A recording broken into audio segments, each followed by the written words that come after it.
What's going on, guys? It's your boy. Welcome back to day 29 of the Heart Challenge. I just woke up, so I didn't go on the walk yet. I will be doing that soon. Overall, feeling pretty good. I got good sleep for once, so I'm feeling energetic, feeling active. But hey, if you want to skip to the workout, today is just gonna be stretching and abs. You know what I'm saying? So if you want to skip there, but you know what I'm saying. But hey, before we get into the main reading section, we always gotta read question of the day. Uh, what advice would you give your younger self? Damn. Now, I see it as advice as in one thing. I would say to my younger self to, if I went back in time, how young are we talking though? Because I feel like if I went too back in time to my younger self, I wouldn't understand like what was even happening. Like if I went to myself when I was like below 12, I feel like myself at that age would be like, who is this person? Why is he talking to me? But let's say I'm gonna say like 14, 13, like grade 8, just before high school type shit. I think I would go back there. I would definitely say, bro, like I think my biggest tip would be like, yo, or advice would be like, yo, no one cares about you, in like a nice way, like no one's thinking about you as deeply as you are yourself. So whatever ideas or something that you want to say or just be weird, like just do it, because honestly, no, like I'm not gonna lie, a big regret I had in high school or like even now was that I should have been way more talkative. Honestly, like I feel like I don't know about y'all, but you know me personally, I'm a funny dude. You know what I'm saying? I could have definitely made more friends and had a better time in high school, but it's all gone now. But yeah, I think my biggest tip would just be like, yo, like just don't care what like others think. Like no one's caring as much as you are, because everyone's caring about their own shit. You know what I'm saying? There's that. And then if I had a second choice option, I would say, be if you're gonna say something like work. Oh, I'm gonna work on play ball. Oh, I'm gonna grind YouTube. Like back then as a kid, I would tell him like, yo, if you're gonna say something, be consistent. Be consistent. But hey, that's the advice I have for today. If you guys have any advice that you'll give to yourself, comment down below. Honestly, I'm probably gonna make a video about that as well, because it's a very important thing. Anyways, let's get on to the reading. Sorry. So yesterday we left off. Liberation became a consumer niche and a consumer style. For example, the American feminist activist Susie Bright wrote a sexual memoir about her sexual awakening in the aftermath of 1960s. Referring to the 1990s, she writes, at the boardwalk last summer, the fashion was to wear tight white pants, big hair, or no hair, and tattoos that disappeared down the cleavage. Not everyone was pretty, but almost everyone was sexy. I could feel the F me in the air. Sexiness was universal where beauty was not, because it was a matter of clothing style and marks on the body, while beauty was born in. Under the powerful influence of media and advertising, culture, fashion, and cosmetics industry, consumer desires circulated through sexual desire and vice versa.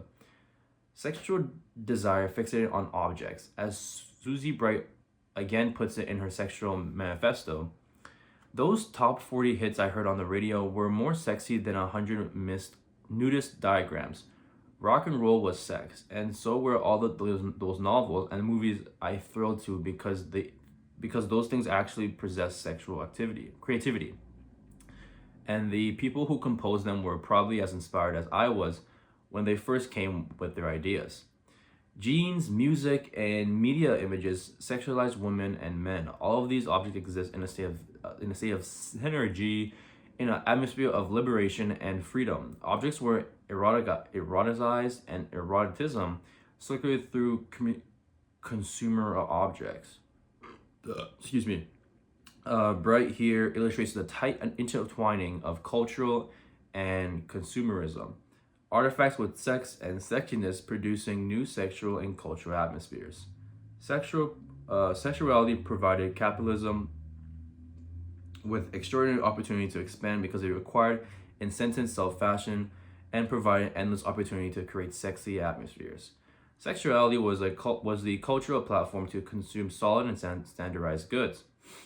Experimental goods, more intangible goods as therapeutic advice to improve sexual experience and competence, visual commodities, and what I would call atmospherical goods, supposed to induce a sexy atmosphere. Sexuality thus became a manifold consumer object, saturating consumer culture and private identity at once.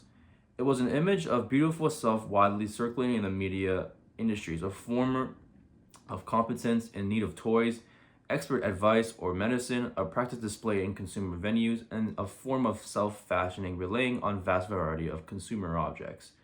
In short, sexuality was a consumer project, aiming to achieve one deepest self and life projects through a variety of consumer practices. Okay? Sex and that? My bad. Interestingly, then, it is not sexuality that is the unconscious of consumer culture, but consumer culture that has become the unconscious drive structuring sexuality. Sexuality as morality, liberation as power. Veronica Motor points out the call for sexual liberation from capitalist and patriarchal repression by the Freudian left was to have a deep influence on the leftist and feminist movements that emerged in the 1960s and 1970s, as well as on various new types of sexual therapy, which promoted the release of sexual energy. It reproduced a biological understanding of sexuality as a natural force repressed by Burrus society. This revolution understanding of sexuality had a deep and wide-ranging influence on society. It's significant for the economy, for the organization of the family. The goal of sexual revolution, as viewed by some of its proponents, was to free women from the tyranny of biology, end the nuclear family, return to polymorphism, perverse sexuality, and allow women and children to do whatever they wish sexually. Children? What? The heterosexual family with the man in control and the woman in the kitchen and the cradle was viewed as a source of oppression and false consciousness for women. Feminist activists who were in the front of sexual struggle demanded sexual freedom, lesbian rights, reproductive control, abortion on demand, and freedom from sexual fear. Throughout the 20th century, the demand for sexual freedom was forcefully affirmed by a variety of social actors, sexuologists, psychoanalysts, the fashion industries, and the visual media actors and artists. But it could penetrate consumer practices because it became a key aspect of morality. When feminists, sexual libertines, and gay minorities demanded sexual equality and freedom, the two key values of modern morality. Sexuality thus became a political and moral project. It became it became a key motive of self-identity, at once moral and consumer, a complementary proponent of sexual freedom. The German sexologist and sociologist Tony Stark, provides an apt example of the ways in which sexual freedom, right large, came to occupy the center of the selfhood. The human being does not need any prohibitions and no injunctions. He needs nothing but free space. This is actually also what I fight for in my research. In my findings, I sense what incredibly yearning beings have, how much they want to put a brake on their feelings, but rather develop them, how they want to make themselves vulnerable, because it is a beautiful thing to be vulnerable, and not to be wounded, because it is completely wonderful if one is allowed to have feelings that are chaotic, when one is permitted to be weak, when the tender one has more chances than the brutal one, and societies have to be organized so that human beings are protected so that they can live all this out. Stark illustrates the ways in which free sexuality entirely reshapes conceptions of self and social relations. Because it concerns so many aspects of society, the effects of sexual freedom did not take long to be felt. In 1963, 65% of respondents identify a campus sexual normative pattern, limiting to necking as as appropriate expected behavior for casual daters. An additional 23% felt that no form of sexual behavior was expected, but by 1971, through a majority of respondents continued to identify necking as the appropriate normative standard. A substantial minority chose the next highest option, light to moderate petting. By 1978, the selection of necking had diminished to a third of all the responses, and the category of light to moderate petting was now the most frequently selected option. The baby boomer generation changed patterns of premarital sex, with their tendencies to actively engage in premarital sex having grown throughout the years of the 1970s. Active premarital sex became an ordinary feature of the lives of young men and women and even adolescents. The moral and political sexual relations made sexuality into a prime terrain for feminist struggles, dividing feminists into sexual liberations, or sexual skeptics, those for whom sexuality remains a terrain for male domination. But whatever the content of these debates, mass media seized on the same of the liberated and powerful woman and recycled a key feminist message. An encapsulated song and positive woman was comfortable in her body and sexuality, themselves meditated by consumer items.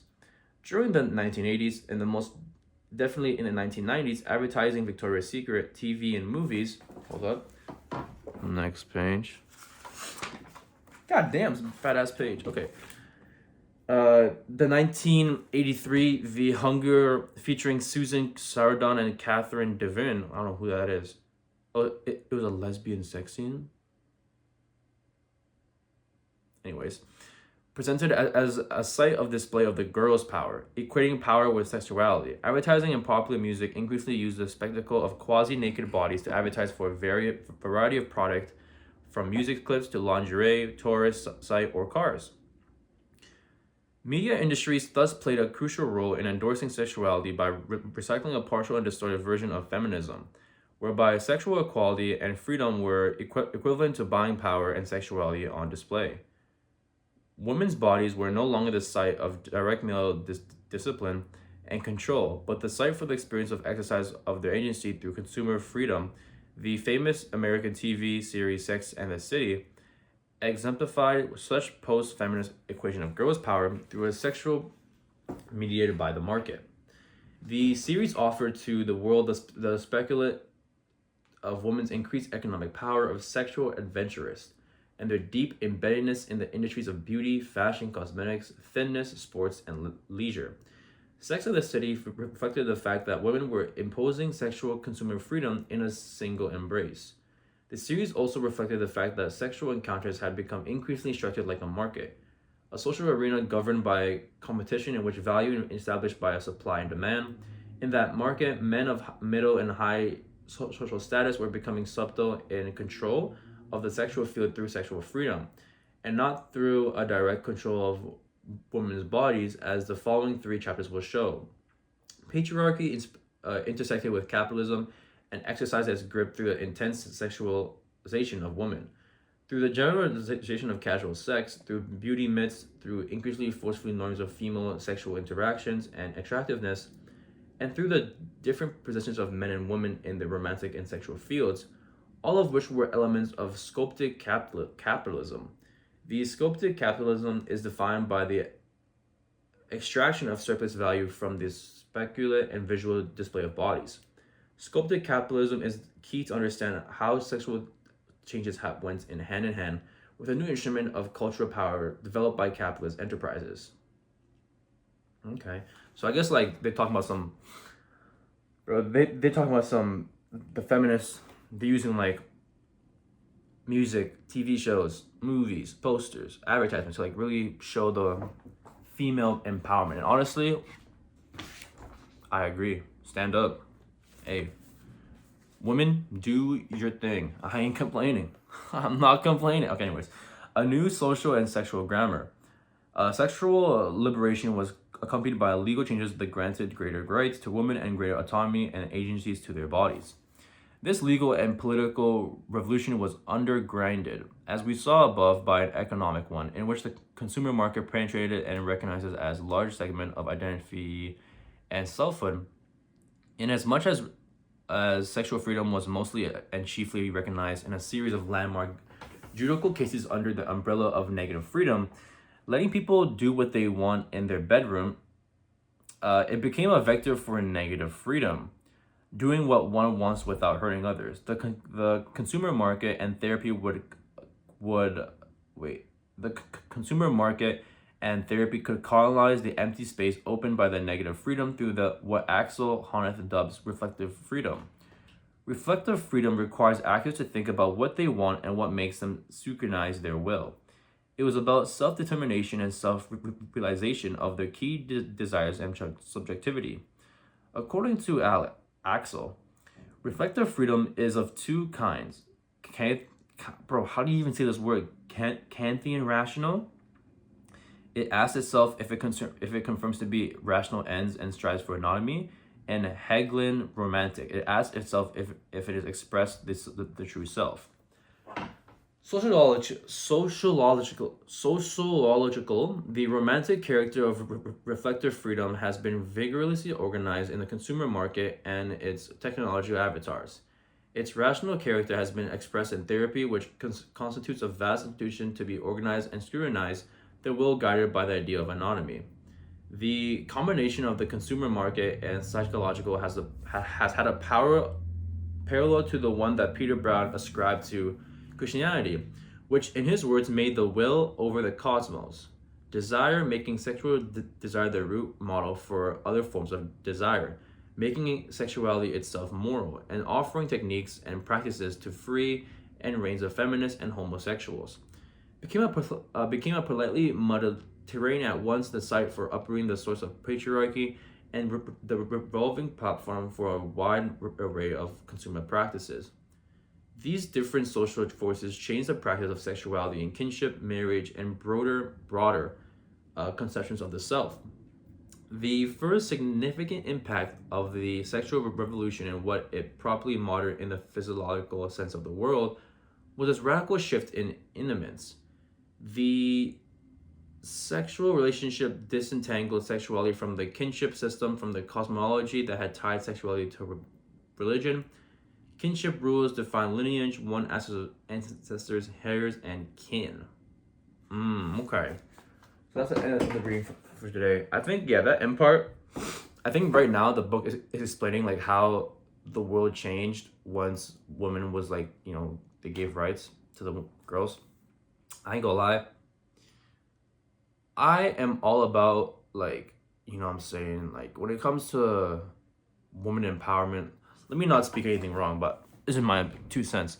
When it comes to women and empowerment, go all in, what I'm saying. If you wanna work, what I'm saying, if you wanna make your own decisions, if you wanna, be a boss, go ahead. That's you.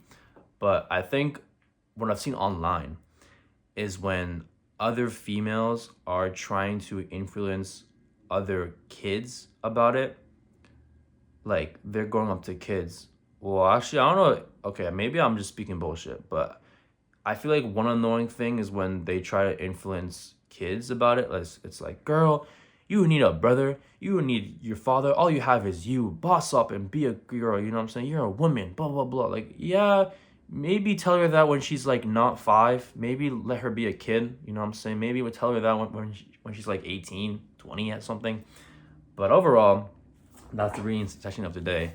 Let's get on to the workout. Some stretching because my body is mad sore. Actually, I might use the massage gun too. I'm not gonna lie. But hey, on to the workout. Okay, stretching it out. I got a big yachts, but your boy's stretching out the glutes. I'm not gonna lie, my body is uber sore today. You know what I'm saying? Growing, stretching, all that good stuff. Making sure that, everything feels loose and butterfly. Might fly away in this bit.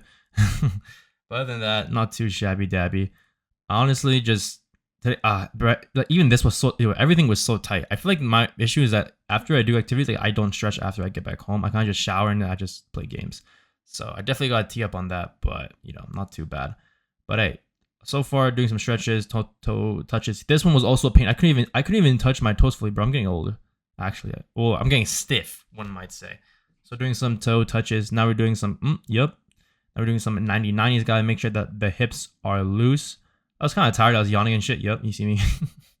But overall, not too bad. Just doing some 90-90s. Then we're doing some, what the fuck is this? Oh yeah, the quad stretching. Guys, do this. It's really good. It like, you feel your quads being stretched the hell out. It feels really good, I ain't gonna lie. Now we're doing the pigeon stretch, making sure that the hip and the glute is all stretched out. Damn, I got a fat butt, bro. What the hell? There we go. Other leg. Anyways, and then after this, we do some calf. Yep, calf stretches, making sure that the calf is all loose. Go get my butt out the camera, dog. The hell? And then we ended off doing some cat and cow poses, pause on everything. You know, making sure lower back, guys. It's for lower back. Okay. Boom. Now we're doing some arm stretches, making sure everything's all good. Shoulders, everything's all tighty-dighty. Arms, triceps. Boom, shakalaka. Some life for me. You know what I'm saying? Now we're doing some back stretching. Hey. Now we're doing some toe touches. I do like 10 here, I'm pretty sure. My lower back is kind of cooked. I'm not gonna lie. Yesterday, I went for a jog in the evening, and bro, my lower back was screaming. And then here we're doing some star touches as well. I mean, I call it star touches. I don't know what like the actual term is called, but hey, that's just me for real. And then we're doing some touches in the middle. Now we're doing some not hip ups. What is this? Knee grabs. Now we're doing some, here we go. Yep. Now we're doing, for the workout, some sit-ups. This was actually pretty easy. I'm not gonna lie. I feel my abs getting stronger. So, but I was dying though. To do that, they were doing some cycling abs. There we go. Not too shabby dabby. Honestly, this part's the worst because I feel it on both sides and it burns a lot. And then we ended off with just some side plank holds, you know, some light, making sure that we're staying strong and stable. And then we do it on the other side as well. But hey, that was the workout for today. Overall, I felt pretty good about the abs. Abs are getting stronger. And tomorrow is arm day. On to boom. Your boy's looking kind of sexy, you know? Looking kind of fresh, no? Anyways, feeling good. And for the walk, you know, some light for me, you know. little too easy for me. Onto the breakfast. Hey, didn't have oatmeal in a bowl this time. Actually, made a smoothie. We got some berries, strawberries, raspberries, protein powder, water, not milk, oats, peanut butter, and some coffee. You know, blend that all up. Also had some creatine in there as well. And boom, smoothie looking pretty spicy, dicey. Looking kind of healthy. It is healthy. Onto the lunch. Hey, for lunch we got some chili beef, some cottage cheese, and some quinoa salad. Not too shabby, pretty healthy. And then for dinner, literally the same thing, but rice. We got some vegetable soup on top, some celery, and some chili beef again. Overall, I would say pretty good. Not a lot of carbs, but good celery, good vegetables, and some meat. But hey, thank you guys for watching. That is day 29. I'll see you guys tomorrow for day 30. Make sure to like, subscribe, share all that good stuff. I love you.